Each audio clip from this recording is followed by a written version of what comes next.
Welcome to Auto Resolve. In this guide, I will show you how to fix your Canon printer not connecting to Wi-Fi quickly and easily.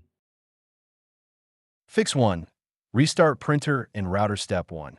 Turn off your Canon printer and unplug it. Step 2. Restart your Wi-Fi router. Step 3. Turn the printer back on and try reconnecting to Wi-Fi. Fix 2. Reconnect to Wi-Fi network. Step 1.